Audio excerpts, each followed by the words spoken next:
Estudo 1. A Bíblia Sagrada. Seca-se a erva e caem as flores, mas a palavra do nosso Deus subsiste eternamente. Isaías, capítulo 40, versículo 8. Todos os 31 capítulos deste manual foram baseados em um livro, a Bíblia Sagrada. É por isso que vamos iniciar o nosso estudo tratando sobre ela. A palavra Bíblia vem do grego biblos, que significa livro, nome que era dado à folha de papiro preparada para a escrita. Um papiro de tamanho pequeno era chamado biblion, e vários destes eram chamados de Bíblia. Por isso, se traduzida literalmente, a palavra Bíblia quer dizer coleção de livros pequenos. Os materiais usados para escrever a Bíblia eram simples.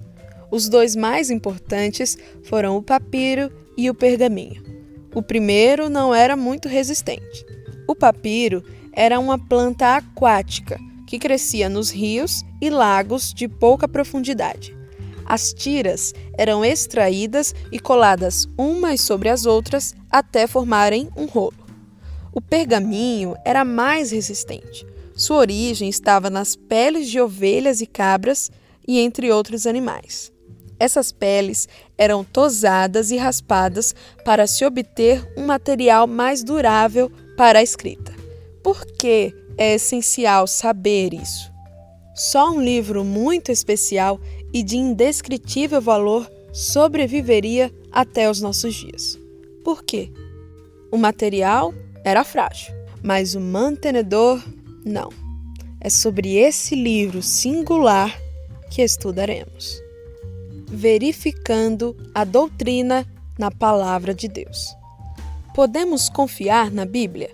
Ela tem alguma relevância para a nossa vida? A resposta para essas duas perguntas é um majestoso sim. A Bíblia é única. Em toda a história do ser humano, um livro jamais produziu sequer uma fração do seu impacto. Os melhores livros que já foram escritos, na proporção em que foram celebrados, foram igualmente esquecidos. A Bíblia, entretanto, permanece. Já foi queimada, desacreditada, banida, mas continua cada vez mais forte. A resposta para tanto sucesso: ela não é fruto da vontade dos homens, como veremos a partir de agora. A composição da Bíblia Sagrada. A Bíblia é composta de uma pequena biblioteca de 66 livros, divididos em dois grandes blocos: o Antigo Testamento, com 39 livros, e o Novo Testamento, com 27 livros. A palavra testamento significa aliança, acordo ou pacto. Os livros que compõem o Antigo Testamento foram escritos antes de Cristo vir a esta terra para consumar o plano de redenção. E os livros que compõem o Novo Testamento foram escritos depois de Cristo.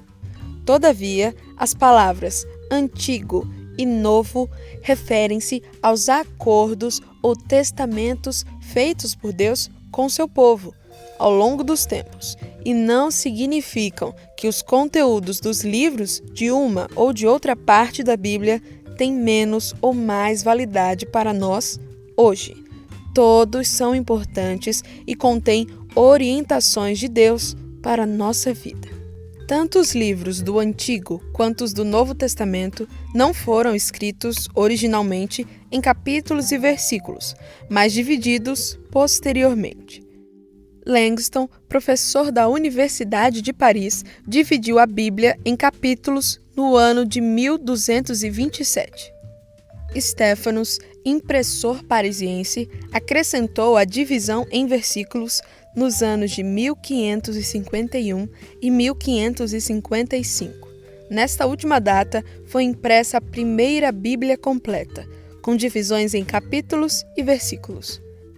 Os 39 livros do Antigo Testamento podem ser classificados em 4 categorias: Pentateuco, com 5 livros, Gênesis a Deuteronômio, histórias, com 12 livros, de Josué a Esther, poéticos, com 5 livros, de Jó a Cantares, e proféticos, com 17 livros, que se subdividem em profetas maiores, com 5 livros, de Isaías a Daniel, e profetas menores, com 12 livros, de Oséias a Malaquias. A subdivisão entre profetas maiores e menores não indica aqueles que tiveram mais ou menos sucesso. Esta classificação surgiu por causa do tamanho dos livros. Os maiores foram os que escreveram mais e os menores os que escreveram menos. Quanto aos 27 livros do Novo Testamento, podem ser classificados em 4 categorias: Evangelhos, com 4 livros, de Mateus a João; História, com 1 livro, o de Atos dos Apóstolos; Epístolas, com 21 livros, que se subdividem em Epístolas Paulinas, com 13 livros, de Romanos a Filemão; e Epístolas Gerais, com 8 livros, de Hebreus a Judas; Profecia, com 1 livro, o de Apocalipse. Todos esses livros foram escritos num período de quase 1.600 anos, em 3 idiomas, hebraico, aramaico e grego, em 3 continentes, Ásia, Europa e África, por mais de 40 autores, de fazendeiros a reis, em épocas e culturas diferentes. Era de se esperar que o resultado fosse um texto confuso, mas não é isso que vemos. Todos os autores foram inspirados por Deus. O mesmo não se pode dizer dos 7 livros a mais que aparecem em algumas versões bíblicas: 1º e 2º Macabeus, Judite, Baruque, Tobias, Eclesiástico, Sabedoria e um acréscimo de 2 capítulos em Daniel. Estes livros são conhecidos por apócrifos, palavra que significa secreto, pois seus autores são desconhecidos. Não são livros inspirados, pois foram escritos num período em que Deus não se revelou aos seus profetas, que é o período interbíblico. Contudo, retém valor histórico. A inspiração da Bíblia Sagrada. Existem várias teorias errôneas a respeito de como ocorreu a inspiração da Bíblia. Uma delas, chamada inspiração mecânica, diz que o Espírito Santo se apossou da mente e do corpo dos autores bíblicos, reduzindo-os a meros instrumentos passivos que anotavam mecanicamente tudo o que lhes era ditado. Outra teoria, a da inspiração conceitual, ensina que Deus inspirou somente o conceito bíblico e não as palavras bíblicas em si.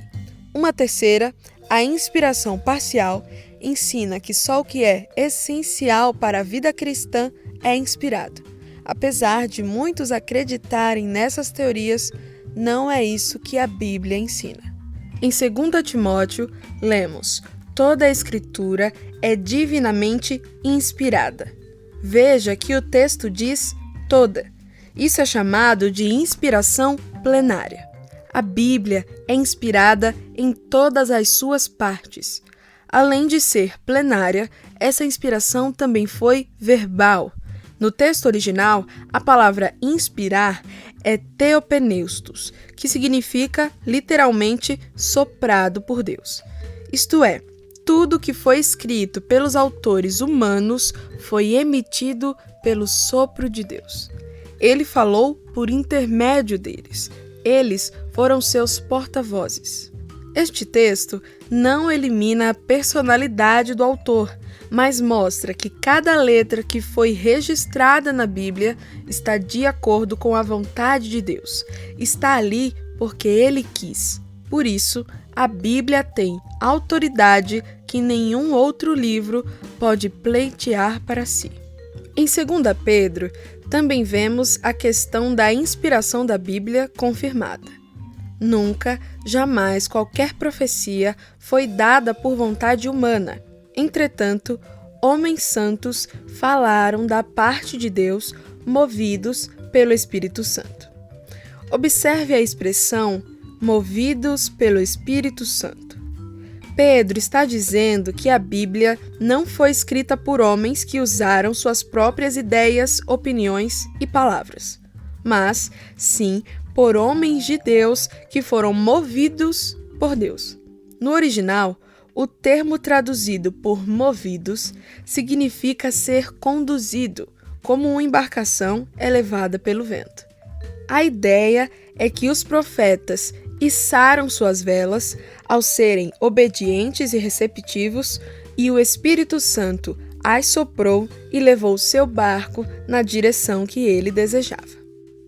A autoridade da Bíblia Sagrada. A Bíblia é a nossa única regra de fé e de prática. Ela é suficiente como única fonte confiável e completa de conhecimento e orientação de toda a verdade divina. O motivo? Ela é a palavra de Deus, não apenas a contém ou se torna. A Bíblia não depende do testemunho humano para ter autoridade, porque a sua autoridade vem diretamente de Deus.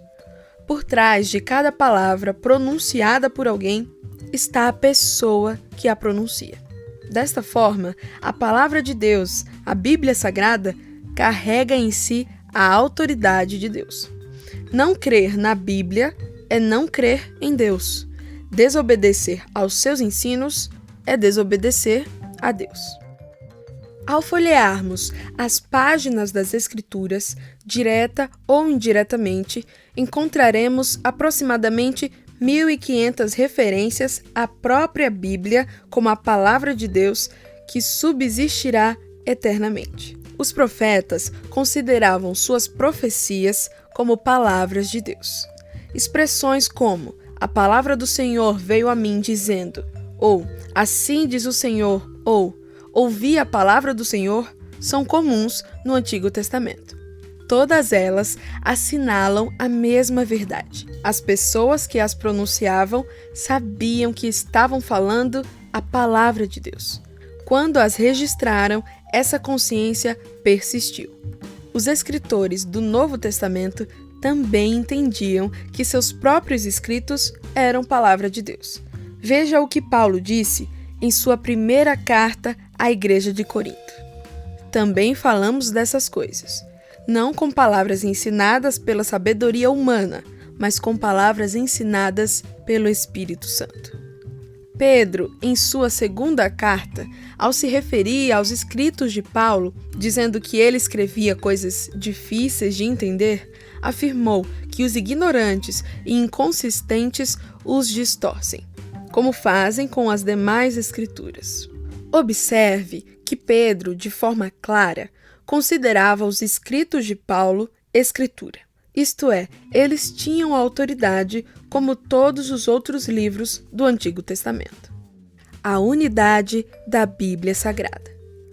Outra prova incontestável da inspiração da Bíblia Sagrada é sua unidade. Os seus escritores foram homens que trabalhavam nas mais diversas áreas do mercado de trabalho da época. Davi e Salomão foram monarcas, faziam parte da realeza. Daniel, chefe de estado. Pedro, Tiago e João, pescadores. Lucas, médico. Amós, boiadeiro. Uns escreveram no deserto, outros na prisão, uns em cidades, outros nos campos. Porém, o que mais chama a atenção é que, mesmo com toda essa diversidade, o resultado do trabalho de escrita desses homens foi harmônico. A única explicação plausível é que há uma mente diretriz por trás de toda a revelação.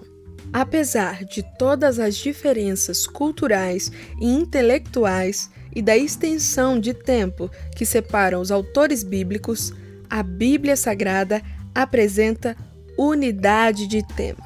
O Antigo Testamento é uma história redentora que lança o fundamento sobre o qual o Novo Testamento se edifica. O Antigo olha para frente e o Novo olha para trás, para o evento central de toda a história, a morte do Messias. Jesus é o tema central de toda a Bíblia. Ele mesmo tinha consciência disso. A Bíblia também apresenta unidade em seus ensinos. Jesus disse: santifica-os na verdade. A tua palavra é a verdade. A Bíblia é a verdade de Deus. A coerência não é o único meio de examinar a verdade, mas um dos principais. Os promotores públicos dizem que uma mentira raramente se sustenta quando examinada com profundidade. Por ter uma mente divina, única, de uma coerência absoluta por trás dos seus ensinos, a Bíblia não contém contradições e nem erros. Ela está certa em todas as suas afirmações. Nenhuma descoberta arqueológica jamais contradisse qualquer informação dada pela Bíblia. Ela é inerrante, infalível. A clareza da Bíblia Sagrada. Depois de entender a composição, a inspiração, a autoridade e a unidade da Bíblia Sagrada, cabe uma pergunta extremamente importante. Toda pessoa consegue ler e interpretar as Escrituras? Há aqui dois extremos perigosos com relação à resposta dessa pergunta. O primeiro é aquele que afirma ser totalmente desconhecido da pessoa comum o significado das Escrituras. Essa primeira posição restringe o entendimento das Escrituras a um grupo de especialistas em interpretação bíblica. O segundo extremo, igualmente perigoso, é o da clareza absoluta das Escrituras. Isto é, não existe nenhuma parte difícil de entender na Bíblia. Todas as partes são fáceis e simples de serem entendidas. Esse segundo grupo considera-se tão capaz que a ajuda de mestres, pastores ou professores, pessoas teoricamente preparadas, é totalmente descartada. A exemplo do primeiro extremo, esse também é falho. Afinal, a respeito do que Paulo escreveu, o próprio apóstolo Pedro afirmou que ele escreveu pontos difíceis de entender. Os dois extremos são perigosos e nós devemos evitá-los. A doutrina da clareza da Bíblia Sagrada ensina que toda pessoa tem o direito de ler e interpretar a palavra de Deus. Entretanto, esse direito não excluiu a necessidade de haver estudiosos na igreja. Por isso, leia, medite na Bíblia Sagrada, peça sabedoria ao Senhor para entendê-la.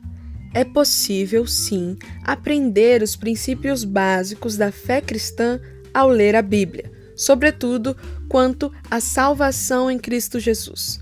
Se porventura você se deparar com um texto de difícil interpretação, solicite a ajuda de alguém preparado para explicá-lo, a fim de que a palavra de Deus não seja distorcida. A praticidade da Bíblia Sagrada. A Bíblia não é meramente um livro teórico com regras antiquadas, com normas superadas. Ela é um livro prático que traz princípios aplicáveis às pessoas de todos os tempos e lugares, porque tudo o que dantes foi escrito, para o nosso ensino foi escrito. Não se trata de um texto morto que desperta curiosidade apenas por fazer parte da história. A palavra de Deus é viva e eficaz, estimula a mente, alimenta a alma e satisfaz o coração. Em 2 Timóteo está escrito que toda a Escritura é inspirada por Deus e útil. A Bíblia é útil e proveitosa por dois motivos. Em primeiro lugar, porque ensina a doutrina certa. O texto de 2 Timóteo mostra que a Escritura Sagrada é útil para ensinar a verdade. A Bíblia é a nossa única fonte de doutrina.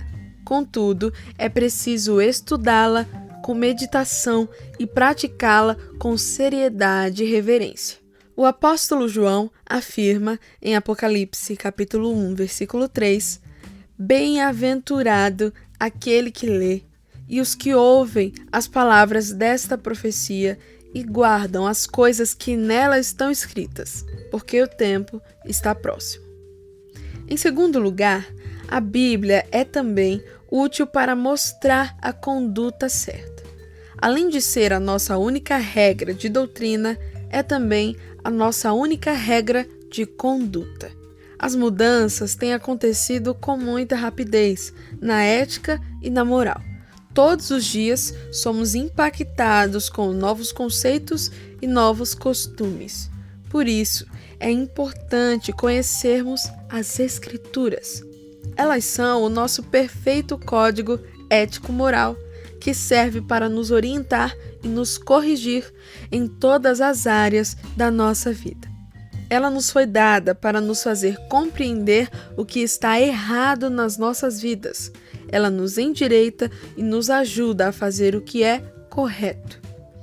Estudamos até aqui sobre a composição, a integridade, a autoridade, a unidade, a clareza e a praticidade da Bíblia Sagrada.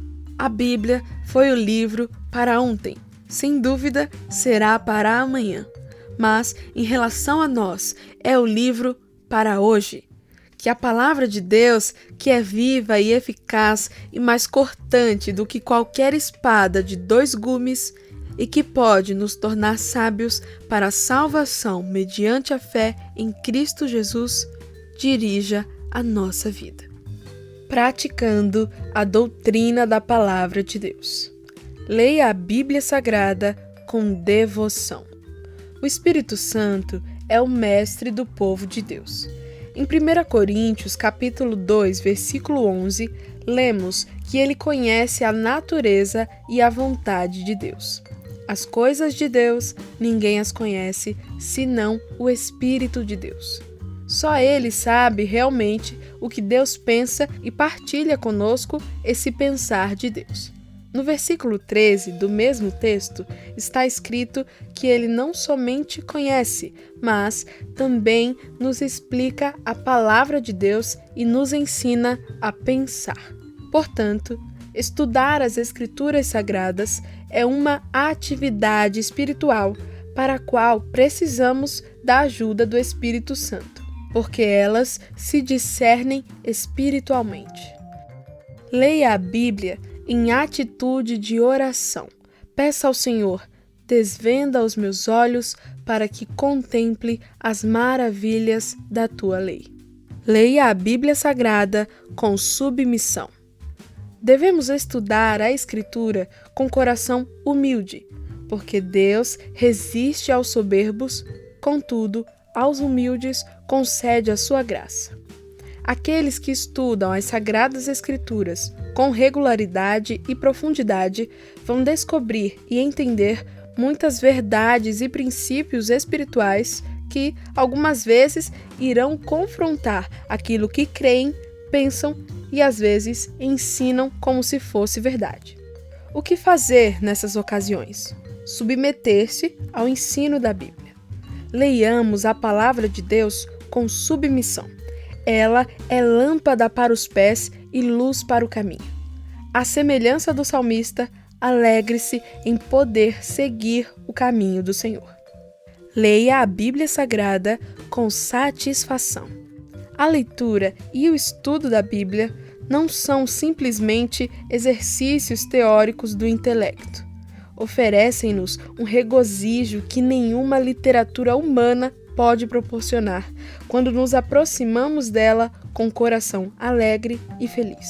Faça isso, leia a Bíblia Sagrada com satisfação, não apenas casualmente, um dia ou outro, mas sempre, sem extensos intervalos, sem ser interrompido. Leia-a com dedicação. Medite nela de dia e de noite. Não se contente com uma leitura superficial. Faça uma segunda leitura. Memorize, pense sobre o que leu. Alimente-se da palavra. Demonstre alegria ao estudar a palavra de Deus. Afinal, os preceitos do Senhor são retos e alegram o coração. Conclusão. Todos os autores bíblicos foram instrumentos divinos em sentido tal que suas palavras devem ser recebidas não como palavras de homens, mas como, na verdade, elas são palavras de Deus. O que está escrito na Bíblia não é humano, mas divino. não provém da interpretação humana do escritor, mas da mente e da vontade de Deus. Sendo assim, a Bíblia que temos em mãos hoje é nada menos do que a vontade de Deus revelada. Por que é importante que isso fique bem claro? A razão é simples. A Igreja Adventista da Promessa tem a Bíblia como sua única regra de fé e de prática. Todos os pontos de fé que serão expostos nos próximos estudos deste manual foram extraídos unicamente da Bíblia Sagrada. É ela quem dita a nossa crença, conforme ficará evidenciado. No próximo estudo, veremos o que a Bíblia diz sobre a triunidade divina. Por que dizemos que acreditamos no Pai, no Filho e no Espírito Santo, mas, ao mesmo tempo, afirmamos haver um só Deus? São questões como essa que serão tratadas. Debatendo a doutrina da Palavra de Deus. Leia 2 Timóteo, capítulo 3, versículo 16. Com base nesse versículo, responda: quem inspirou a Bíblia Sagrada? Quais partes da Bíblia são inspiradas? Todas ou algumas? Comente. Leia 2 Pedro, capítulo 1, versículo 20 ao 21. A Bíblia Sagrada é fruto da vontade do ser humano? Se a resposta for não, então qual a sua origem? Depois de ter comentado sobre a origem da Bíblia, responda: nós podemos confiar nela? Leia Isaías, capítulo 40, versículos 7 a 8. O que faz com que a Bíblia seja nossa única regra de fé e de prática? De onde vem a sua autoridade? Você entende que não crer na Bíblia é não crer em Deus? E desobedecer aos seus ensinos é desobedecer a Deus? Que autoridade ela tem exercido em sua vida? Leia Lucas, capítulo 24, versículo 27, versículo 44 até o 45. O que o próprio Jesus disse com relação ao tema central de toda a Bíblia Sagrada? Se Jesus ocupa o lugar central das Escrituras, a Palavra de Deus, que lugar ela deve ocupar na nossa vida? Leia 2 Timóteo, capítulo 3, versículo 14 ao 17. A Bíblia deve ser encarada apenas como um livro teórico, com regras antiquadas e normas superadas? Comente. Cite pelo menos 2 situações que mostrem a praticidade da Bíblia. Leia Atos, capítulo 8, versículo 30 ao 31. Toda pessoa tem o direito de ler e interpretar as Escrituras? Esse direito exclui a necessidade de se ter estudiosos na igreja? Quando nos deparamos com um texto de difícil interpretação na Bíblia Sagrada, o que devemos fazer? Leia Salmo capítulo 119, versículo 105. Com o que o salmista compara a palavra do Senhor nesse verso? Qual o significado dessa comparação? Ao terminar esse estudo, você conseguiu entender a importância de ter a palavra de Deus na direção da sua vida? Como agir daqui para frente?